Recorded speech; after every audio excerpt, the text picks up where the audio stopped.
Boa noite, senhora acadêmica, senhores acadêmicos, minhas senhoras e meus senhores. Nós vamos dar prosseguimento hoje ao ciclo de palestras sobre paradigmas em crise, que já recebeu aqui o acadêmico Eduardo Portela e o acadêmico Celso Laffer. Nós hoje temos o prazer de receber o acadêmico Cândido Mendes de Almeida, que vai nos falar sobre da universalidade a diferença no quadro dos paradigmas em crise. O professor Cândido Mendes é bacharel em Direito e Filosofia pela PUC do Rio de Janeiro e doutor em Direito pela Universidade do Brasil. Foi chefe da assessoria técnica do presidente Jânio Quadros e secretário-geral da Comissão de Justiça e Paz.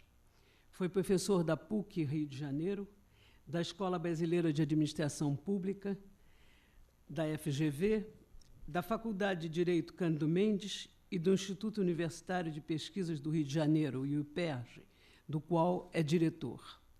Desde 1997, é reitor da Universidade Cândido Mendes. Foi professor visitante em Brown University, New York University, New Mexico University, University of California, LA, Princeton University, Stanford University, Lincoln University, Columbia University, Harvard University, Syracuse University, Tufts University, University of Texas, Cornell University. Pertence ao Instituto Histórico Geográfico Brasileiro, é secretário-geral da Academia da Latinidade, pertence ao Instituto do Pluralismo Cultural, à Associação Brasileira de Mantenedores do Ensino Superior, à Académie des Sciences d'Outre-mer e à Academia Brasileira de Economia. Membro do Conselho de Desenvolvimento Econômico e Social, da Secretaria de Relações Institucionais da Presidência da República, desde 2008, e embaixador da Aliança das Civilizações da ONU desde 2009. O professor Cândido Mendes tem uma extensa bibliografia, eu vou mencionar alguns títulos: A Perspectiva Atual da América Latina, Después del Populismo, Impugnação Social e Desarrollo na América Latina, Beyond Populism, A Inconfidência Brasileira, A Democracia Desperdiçada, Poder e Imaginário Social, A Interpelação Limite, A Presidência Afortunada, Depois do Real, Antes da Social-Democracia, Notas para a História Pátria, O País da Paciência, Trégua e Alternativa, Lula, A Opção Mais que o Voto, Les Défis de la Différence, Entretien sur la Latinité, Reliure Inconnue, Bento XVI no Brasil, Secularização e Relevância da Igreja, Dom Liciano, o Irmão do Outro, Dr. Alceu, da Persona, a Pessoa, e Subcultura e Mudança, Porque me envergonha de meu país. Muito obrigada, professor Cândido Mendes, acadêmico Cândido Mendes, por ter aceito esse convite, e eu tenho agora o prazer de lhe passar a palavra. Muito obrigado. Eu queria fazer uma observação inicial. Esse título geral ligado ao problema da universalidade e da diferença, 2 pontos: a razão cativa e os paradigmas entre os oxímorons e os paradoxos. Ou seja, até onde realmente a noção de paradigma, em toda a ambição que ela tem, precisa hoje realmente de um esclarecimento ainda diante justamente do vulto da crise e da perda da universalidade com que nós, vou usar a palavra de Habermas, comungávamos da comunicação. Hoje nós sentimos a perda desta comunicação e o paradigma ainda quer valentemente definir ou situar o que possam ser as constantes de um pensamento, levando a uma visão de mundo.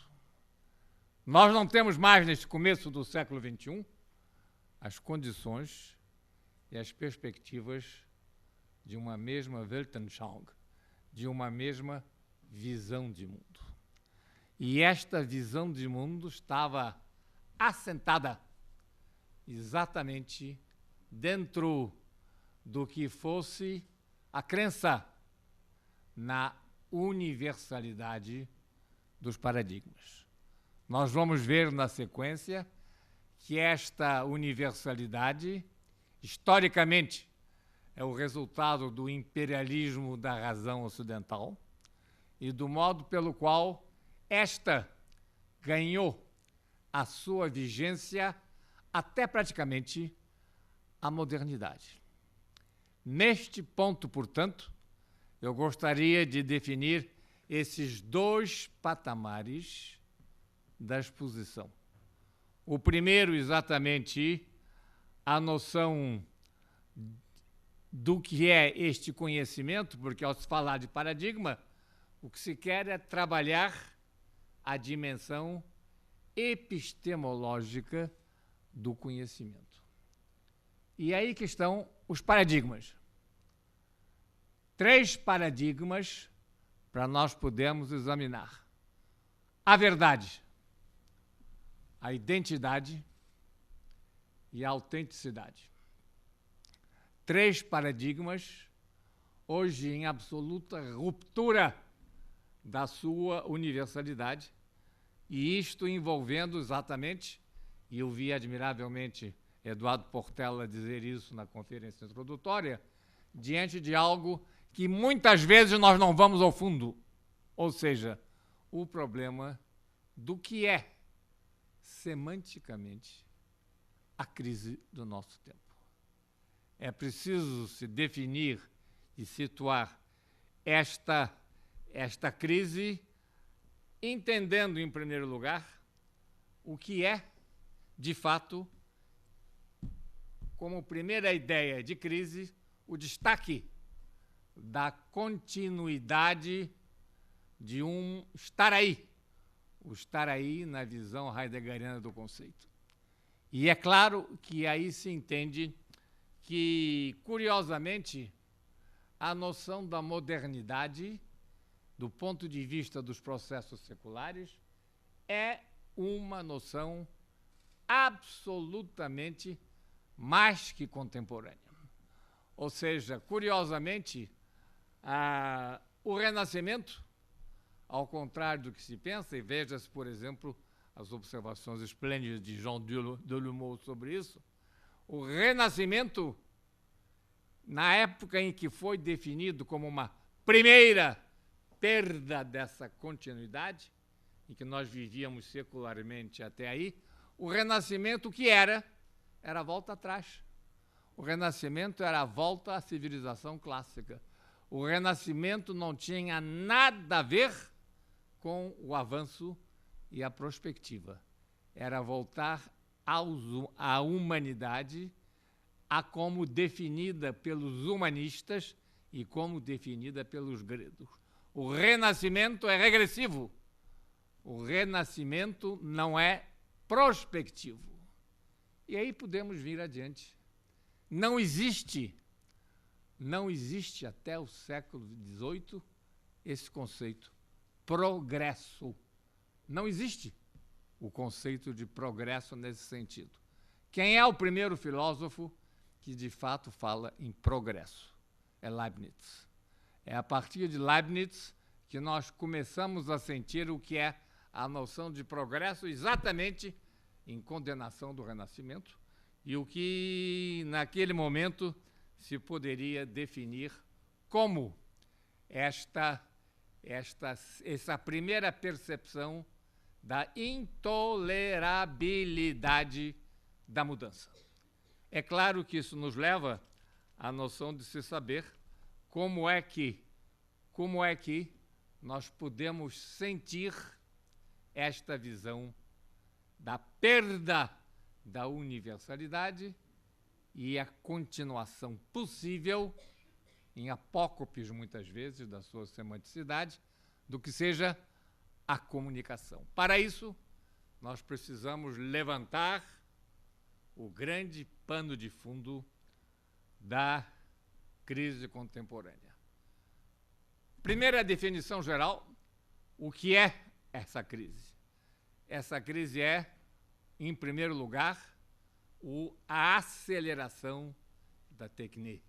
Quer dizer, o homem cada vez menos se sente transcendente, estou falando da contemporaneidade, cada vez mais ele é o homem da instrumentação da realidade. Ele é o homem é o agente da mudança permanente da natureza, e aí dentro, e criando a nova visão humanista, que não é transcendente, que ela é essencialmente imanente naquilo que é a busca do mais ser do homem.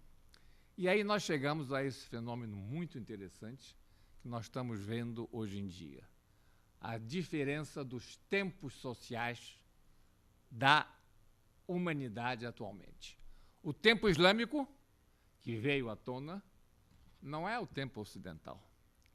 É um tempo de uma outra vagareza, é um tempo de um outro, como diz Mohamed Arkoun, é um tempo da contemplação, não é um tempo da praxis e, sobretudo, é um tempo descontaminado da techné. E aí nós chegamos a esta terceira característica da crise contemporânea, que é a laicização. Acabou de vez a noção de uma transcendência organizada a partir da plenitude e da definição de uma religião.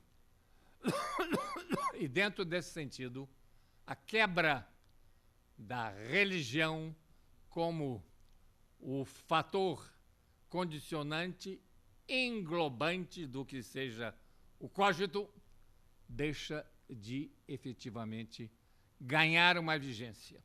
E a tal ponto que se pode dizer, e a tal ponto essa laicidade avança, que nós encontramos hoje, e vamos daqui a pouco enfrentar isso, a contraposição realmente reativa a esta situação e o fenômeno enorme, sensível e básico da nossa crise, que é a atual guerra das religiões.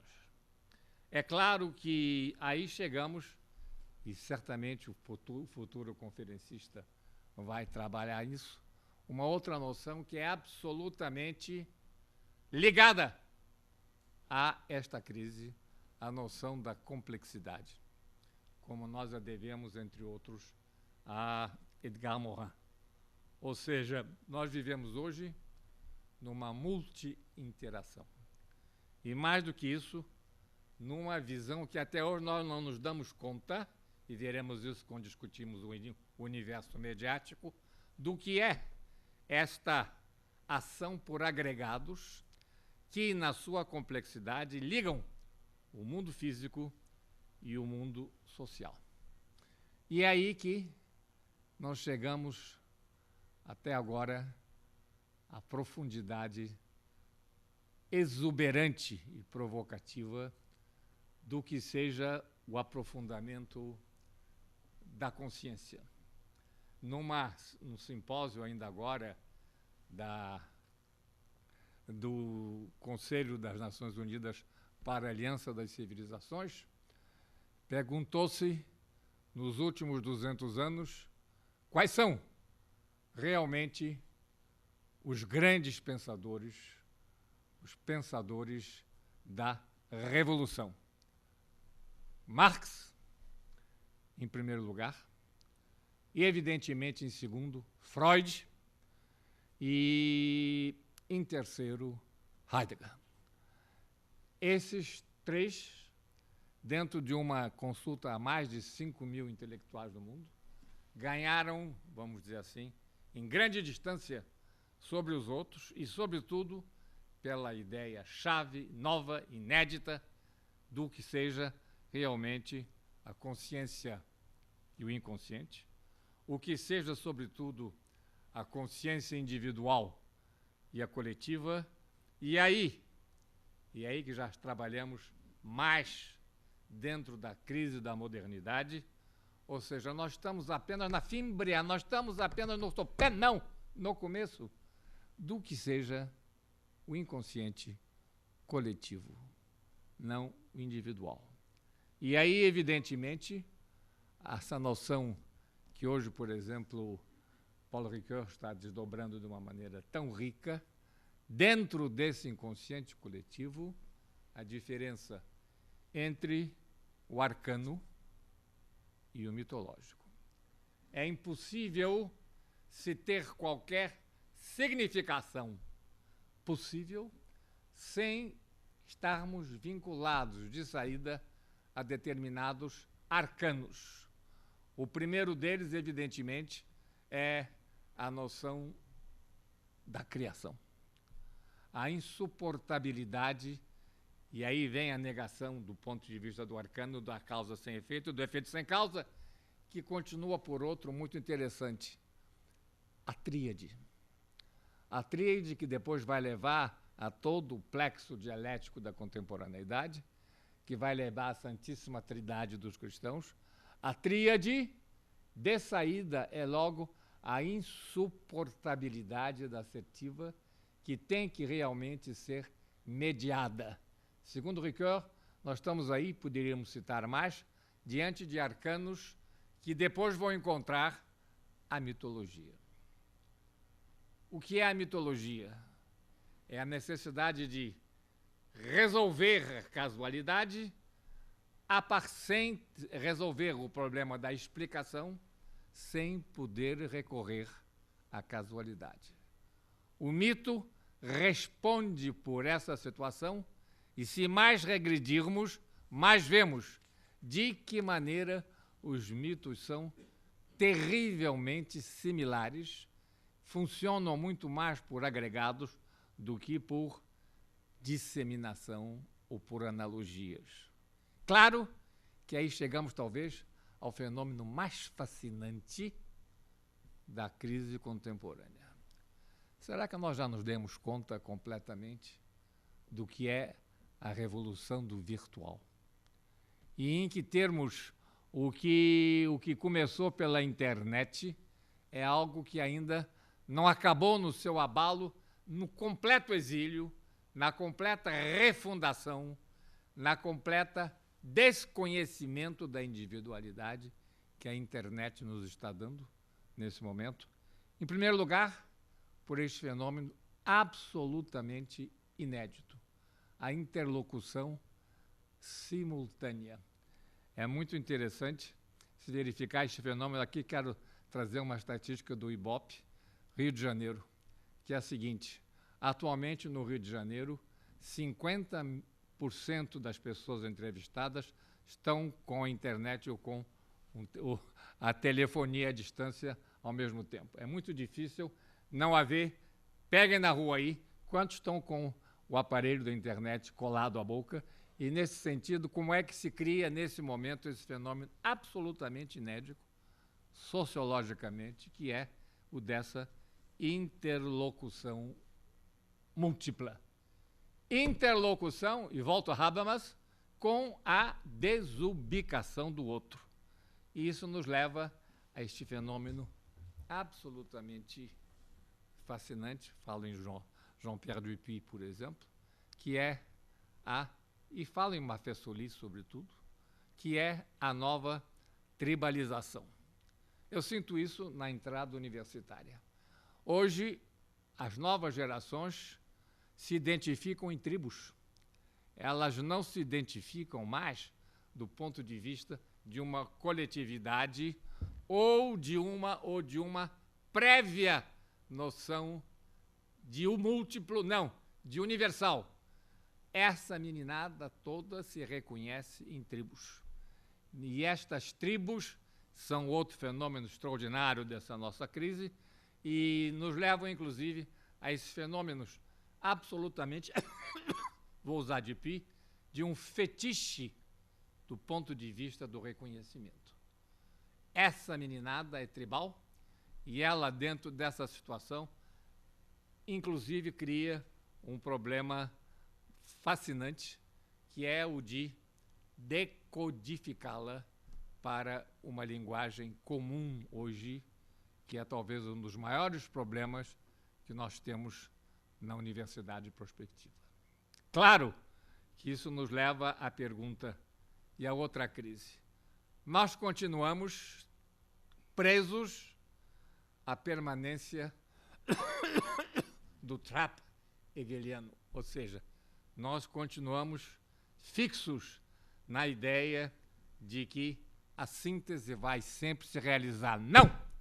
A síntese ainda é um preconceito da velha racionalidade. Ou seja, mais uma vez, se nós pegarmos, se nós situarmos, e volto a Ricoeur, a síntese envolve uma exaustão a partir da mediação do logos do real, e cada vez nós estamos entendendo a inexorabilidade do real através do que seja de fato o real concreto. E se nós adicionarmos a esta imperfeição, não preciso ir a Wittgenstein para isso, ao problema do constitutivo da linguagem dentro dessa diferença, se entende como nós estamos longe do antigo paradigma da verdade e de como nós o situávamos. Com, inclusive, esta situação fascinante que está hoje em dia. Acabou a universidade? Não sei. Acabou a enciclopédia? Certamente acabou. Porque nós estamos aqui diante da informação instantânea do Google. Com o Google, quem precisa ir a um dicionário? Com o Google, meu Deus, quem precisa saber qualquer coisa basta um dedo. Quer dizer, necessariamente o Google nos dá a sabedoria máxima e instantânea que está desligando ou destruindo toda a noção da cultura como nós a tínhamos. Com o Google na mão, não se precisa saber nada. Quer dizer, necessariamente, ali vai a perfeita informação e nós não estamos, querida amiga e acadêmica, nos dando conta ainda de até onde vai essa tirania do Google na informação e na mudança completa do que seja o conhecer. E aí que eu queria frisar como nós estamos, neste momento, do ponto de vista dos paradigmas, como nós estamos diante da reversão e da mudança da verdade, da identidade, da autenticidade. A primeira, nós fomos todos educados ainda na bela lição escolástica, na bela lição de São Tomás, e de quando a razão, a partir da escolasticidade, comandou de maneira imperiosa e universal o conhecer. O que era verdade, nós todos aprendemos isso nos nossos colégios secundários, adequatio rei et intellectus. Ou seja, a verdade é a adequação entre a coisa e a intelecção.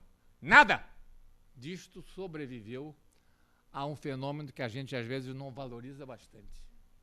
A extraordinária revolução epistemológica desenvolvida por Husserl e Heidegger. Ou seja, a noção de que o real só existe como real concreto. Não existe. Heidegger destruiu a ontologia a partir de Husserl, neste sentido de que realmente o fundamento fica libertado da ontologia e está inteiramente dominado, e não se viu isso durante milênios, está dominado pelo Dasein, ou seja, pelo estar aí. O que quer dizer que nós só podemos perceber a concretude, nós não podemos perceber o universal. E aí se entende exatamente que e a expressão de Husserl, mais do que de Heidegger, que todo ser é in der Welt sein, todo ser é ser no mundo. Não há ser, não se pode pensar em ser que não seja logo o ser no mundo. E aí é que vem esse fenômeno fascinante, que é o de que o modo é o constitutivo da apreensão do ser. Quis, qui dubito, quomodo, quando? Quomodo. Heidegger nos deixa perfeitamente diante desta visão dos categoriais metafísicos, dizendo que nós só percebemos o como. Nós não percebemos as outras predicamentais do ser. E é evidente que por aí se entende que o mundo tem que ser sempre, e isto é que é a palavra que entrou rompante no começo, no fim do século XIX, a palavra fenomenologia como forma de fato, condição de fato de poder chegar ao real. O real se descreve, e eu vou usar a expressão nefanda, o real não se menta. Ou seja, neste sentido, se há de entender que a representação é sempre imediata. Quer dizer, não há representação original do conhecimento, ela é sempre mediada por esse como, e isso nos mostra outra coisa fundamental, é que a totalidade é sempre objeto. Nós não temos conhecimento direto, nós não sabemos e não temos a condição de saber o que é a totalidade em si mesmo. A totalidade, e aí eu vou um pouco a Wittgenstein, a totalidade é sempre redutora. E, evidentemente, isso nos mostra esse fenômeno de que a totalidade, sendo sempre objeto, nós compreendemos a mistificação de dois conceitos que estão hoje na boca das culturas e com grande pretensão e com grande falta de tino e tato do que seja esta percepção. A palavra mimesis e a palavra simulacro. Eu estou farto de ouvir a visão errônea do que seja a mimesis, que não é a mimesis, quer dizer, dentro desse sentido, e ao mesmo tempo, e aí devemos isso, e esse é o avanço, à figura extraordinária de Jean Baudrillard, ou seja, o simulacro. O simulacro é realmente a reconstrução máxima da realidade, mas absolutamente e sempre imperfeita. Foi o que nos levou a esse outro momento que é nosso do conhecer e que nós não tínhamos antes da nossa contemporaneidade, que é a desconstrução. Nós hoje não podemos pensar, isso não existia até o século XX, nós não podemos mais pensar sem desconstruir. A genialidade de um Derrida, por exemplo, nos deixa absolutamente diante disso, porque não há pensar que não esteja imediato, não há pensar que não tenha que ser desbastado dos seus simulacros. E é evidente que por aí a desconstrução é um processo hoje absolutamente infinito. Não se pode afirmar sem desconstruir. E, sobretudo, há que evitar os dois grandes pecados, sobretudo dos literatos: a analogia e a metáfora. É evidente que dentro deste conhecimento e dentro do que seja por aí a verdade de hoje, o novo paradigma da verdade, nós temos que indagar do segundo. E a identidade? O paradigma da identidade hoje é o do século XIX ainda? Não! Não, porque realmente nós vivíamos até hoje ingenuamente, e aí eu quero me referir a um grande pensador dos nossos tempos eusébianos, que eu acho que precisaria ter um reconhecimento, que é Álvaro Vieira Pinto, que evidentemente nos deu um dos poucos grandes avanços epistemológicos da minha geração no Brasil, que foi a noção da consciência crítica versus a consciência ingênua. Mas o fato é que, senhora coordenadora, a consciência ingênua penetrou até praticamente esta nossa modernidade, toda a ideia pobre, toda a ideia, digamos assim, do refrão da reflexão. Reflexão como sendo apenas um problema dimensionado à chamada vida interior. O que é hoje?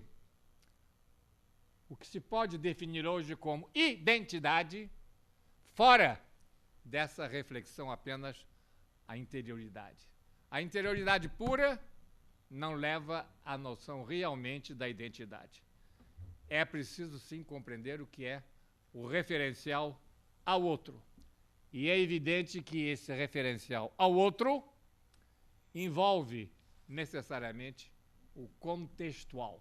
E aí, este conceito riquíssimo de hoje tem os seus pródromos antes ou de alguém que já é depois de Husserl ou de Heidegger, que é um grande espanhol que devemos sempre a Eduardo Portela. Eu sou eu e mi circunstância. Não existe eu. Ortega nos deu essa noção absolutamente crucial de que não há subjetividade sem o contexto. E, evidentemente, é preciso que se consiga, e é outro problema fascinante da epistemologia de hoje, quando é que o contextual, volto a Ricoeur, quando é que o contextual vai desaparecer na desconstrução e em que termos ele vai matar fatalmente a noção da identidade contemporânea.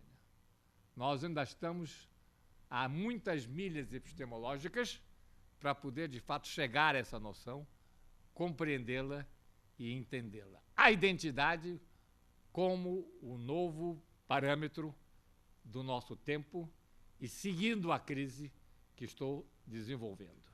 E aí chegamos à mais perversa, à mais difícil, à mais sutil e o mais fascinante das interrogações e desses parâmetros, que é a autenticidade. O que é? O que é hoje, no parâmetro que se está querendo, o que é? O que é ser autêntico? Por aí nós chegamos a um problema fascinante e ainda insolúvel, que é o depósito do tempo, como é que se distingue a memória da lembrança. E o que é, ao mesmo tempo, a memória, e aqui eu já volto necessariamente ainda a João Paul Dupuy, ou seja, em que termos a gente se lembra do que é um depósito da memória. Não há nenhuma impunidade na lembrança. A lembrança está presa a uma lógica da reminiscência que volta àquele arcano a que eu me referia. Isso quer dizer que aí chegamos ao problema da memória e do imaginário, sim. O imaginário é também constitutivo da memória, e a memória é o referencial profunda e constitutivo da nossa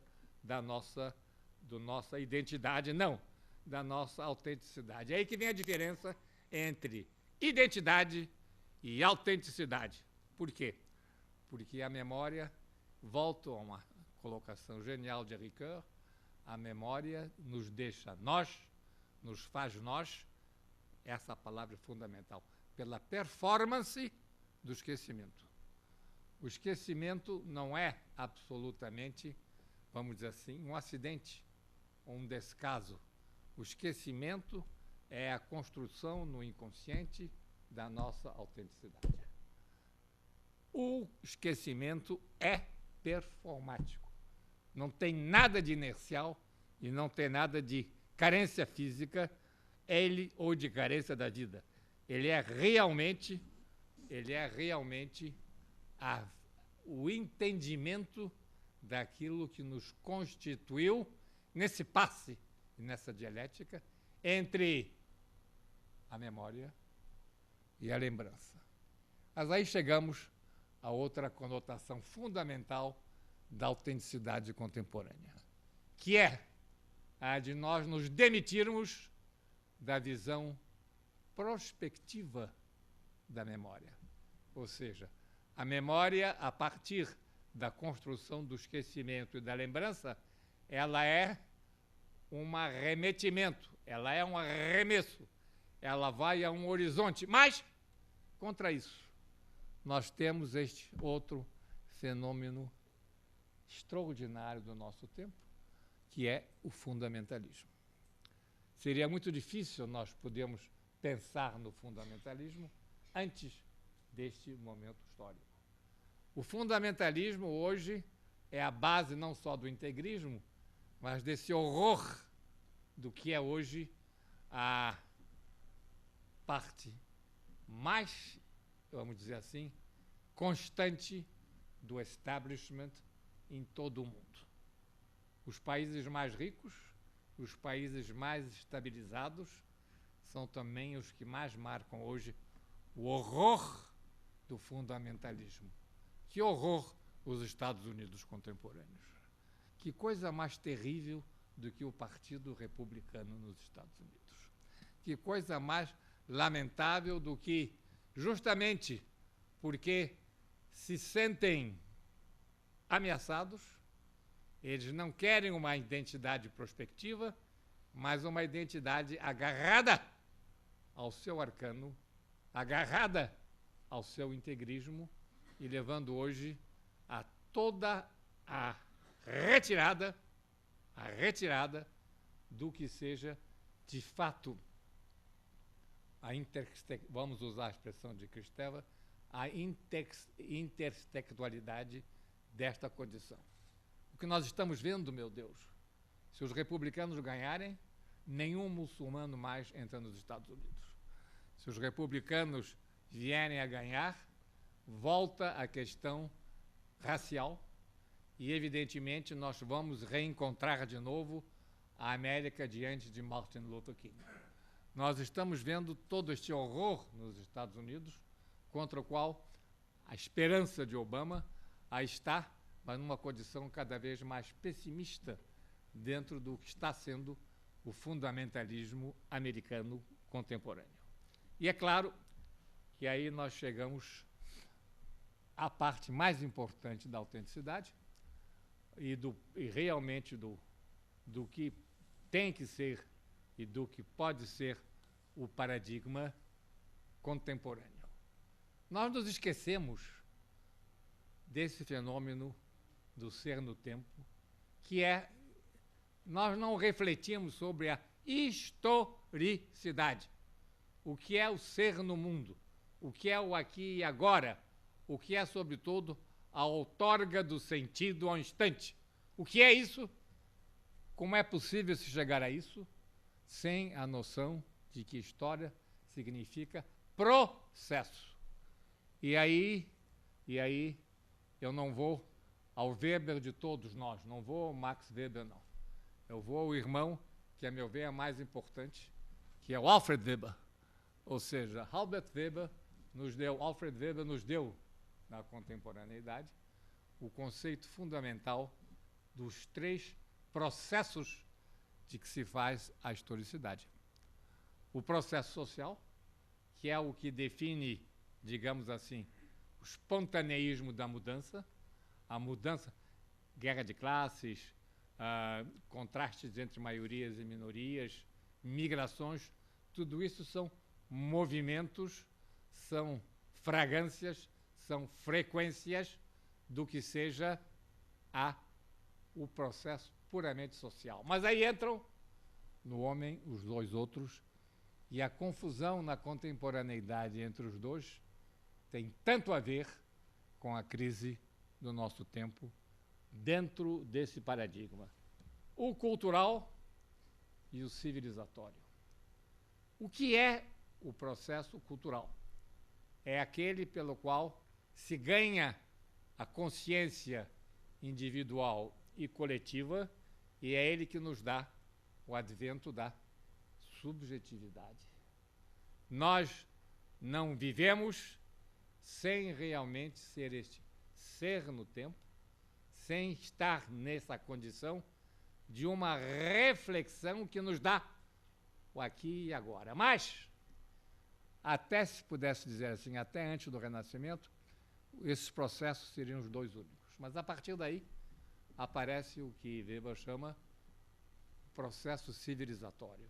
Eu estou farto das confusões, dos abusos semânticos com que se fala em civilização sem se saber o que é. O que é civilização diante da cultura? E como é que é preciso aprimorar o conceito de uma vez por todas? A civilização é uma criatividade do Ocidente a partir do momento que ele instrumentou a realidade a partir da técnica. Ou seja, a civilização nasce com o Ocidente a partir da instrumentação da realidade, e atenção, a instrumentação também da cultura. E é aí que nós chegamos ao grande abismo, à grande inquisição, o grande interrogatório do marco mesmo do nervo da contemporaneidade. A expropriação da cultura pela civilização e o modo pelo qual, a partir do pior dos imperialismos, o imperialismo epistemológico, nós verificamos como as culturas sujeitas nas periferias ocidentais foram expropriadas da sua identidade. E é aí que nós entendemos qual o fenômeno mais importante dos últimos, volto ao Conselho das Nações Unidas, qual o fenômeno mais importante dos últimos 50 anos? 11 de setembro de 2001. Ou seja, o que é que representou, naquele momento, os 19 ditos terroristas, capitaneados por Mohamed Atta, que kidnapam os aviões e abatem as torres gêmeas a partir de um protesto cultural que cria, e nós precisaríamos muito estudar ainda, outra boca fofa e frouxa é de se falar sem noção crítica do que seja o terrorismo contemporâneo e entender que, naquele momento, o Islão estourou, explodiu na sua dependência. Ou seja, criou, de fato, a condição da resposta no seu sentido maior da expressão, e entendemos a partir daí, e todos os limites dentro dos quais também seria outra conferência discutirmos a sociologia emergente do terrorismo contemporâneo. Mas o que é fato é que o Al-Qaeda entendeu que a guerra contra o Ocidente teria que ser uma guerra de guerrilhas.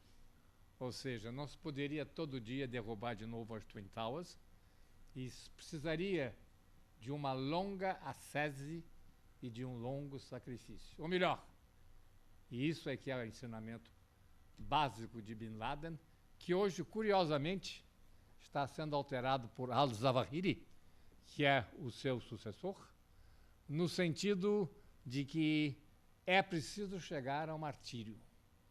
É preciso que a derrubada do Ocidente leve à sese e ao sacrifício. O sacrifício dos homens-bomba. Nós estamos aí diante do martírio moderno, ou seja, do modo pelo qual, cada vez mais, e quem imaginaria isso há 50 anos, os homens-bomba estão aí para apenas testemunhar da sua crença, assim como os cristãos viveram a mesma ideia dentro do seu martírio. E aí vem a outra questão, também de um interrogativo essencial. Só existe atualmente o terrorismo de al-Zawahiri? Ou nós estamos chegando a um terrorismo? Não, a uma viabilidade de algum acordo. Al-Zawahiri disse, devem ver o que é que são as suas colocações. É uma pena que a Al Jazeera não esteja no Brasil como devia. Nós precisávamos ter no cotidiano a Al Jazeera no Brasil. Quer dizer, no sentido e na importância de que ele diz, o Ocidente terá uma chance, em primeiro lugar.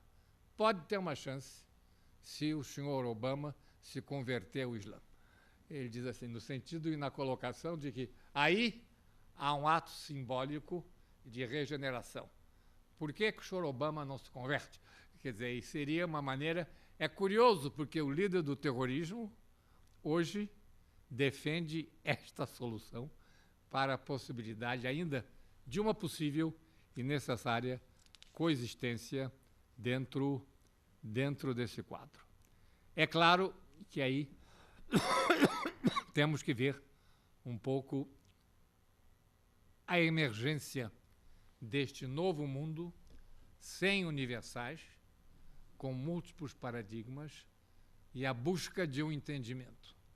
Numa das nossas últimas conferências da Latinidade, isso foi em Rabat, e depois também isso foi também na Tunísia, algumas pistas foram levantadas. Muito bem, não se reconhece a identidade das culturas, mas nem a comunicação das culturas. Mas não há um mínimo de pontes para que, de fato, se possa, não há um mínimo de pontes para que, de fato, se possa chegar a uma entente internacional. E a resposta primeira é sim, os direitos humanos. E aí começam os outros debates. Todo um radicalismo islâmico dizendo que os direitos humanos são uma ideologia ocidental. Quer dizer, e vejo isso nos debates com o mundo muçulmano e, ao mesmo tempo, vem logo, sobretudo a partir dos nigerianos, estas questões. Mas nós temos direito a nos mutilar. Nós temos direito ao suicídio. Nós temos direito... Vários tipos. A mutilação foi objeto dessas discussões. Quer dizer, e o Ocidente está disposto a deixar de entender como universal os direitos humanos, de maneira ou a condição de poder haver uma ponte por aí? Esta será a primeira reunião de março do ano que vem da Aliança das Civilizações. Ou seja, qual é o mínimo dos direitos humanos que hoje podem ter ainda, não uma validade universal, mas um vis-à-vis, essa é a expressão, de reconhecimento. Se não, nós verificamos o modo pelo qual nós vamos entrar cada vez mais na guerra de religiões. Cada vez mais nós vamos ver que a volta à religião fica ou se define como uma maneira de encontrar uma correspondência de identidade, autenticidade ao que seja a dominação ocidental. E aí vem, inclusive, curiosamente, dentro desta situação, o que seja dentro desse quadro, a noção que eles nos atacam, que eles nos exprobam, a noção do consumismo. Ou seja, que direito tem o Ocidente de nos levar a uma condição de realidade com liberdade se não existe qualquer limite, nem qualquer ascese para o consumismo ocidental. A carga islâmica, nesse momento, contra ainda uma visão imperial, digamos assim, do que represente em nossos dias ainda a possível identidade. E é claro que por aí nós chegamos ao problema de saber-se se essa busca da ponte-limite vai trabalhar a razão ou se a racionalidade, a verdade do primeiro parâmetro aqui, do primeiro efetivo e necessário paradigma, vai encontrar toda a análise contemporânea do que seja a finitude da razão. O Ocidente não fundamentalista, mas o Ocidente ainda sem uma visão crítica, e Habermas volta a isso, do que seja o limite da própria razão, não vai conseguir encontrar, digamos assim, a convivência não é dentro do irracional, não. A convivência dentro do diferente.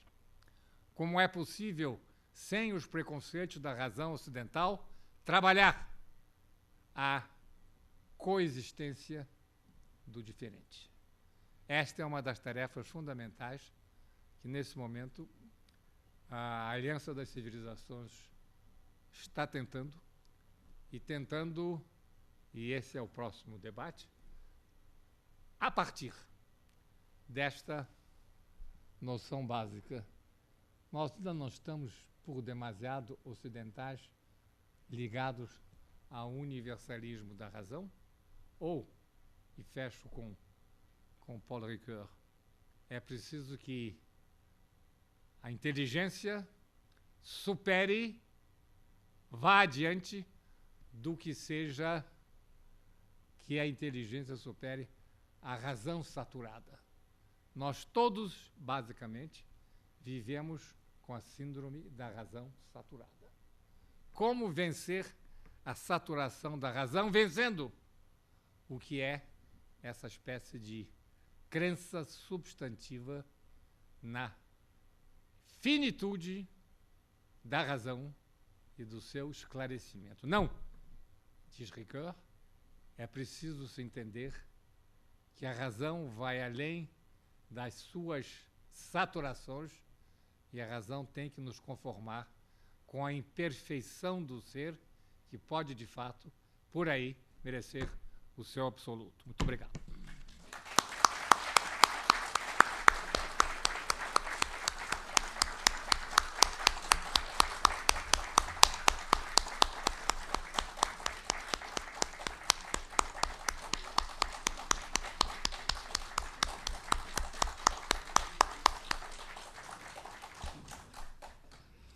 Muito obrigada, professor Cândido Mendes, por essa aula de epistemologia complexa que o senhor nos deu aqui. Muito obrigada por ter trazido a esse debate uma das questões, talvez a questão mais candente da convivência humana hoje, ou seja, a procura do diálogo dentro da diferença. Essa questão que já angustiava a comunidade internacional em 1994, na Conferência de Viena sobre Direitos Humanos, e que vem sendo retomada progressivamente em diferentes contextos internacionais e ao qual a Aliança das Civilizações tem prestado um imenso serviço, pelo menos é assim que eu a avalio. Agradeço ao senhor por ter pautado neste seminário essa questão que precisava, de fato, ser analisada e tê-lo feito com tanta erudição, com tantas multi-interações, que são características justamente da complexidade.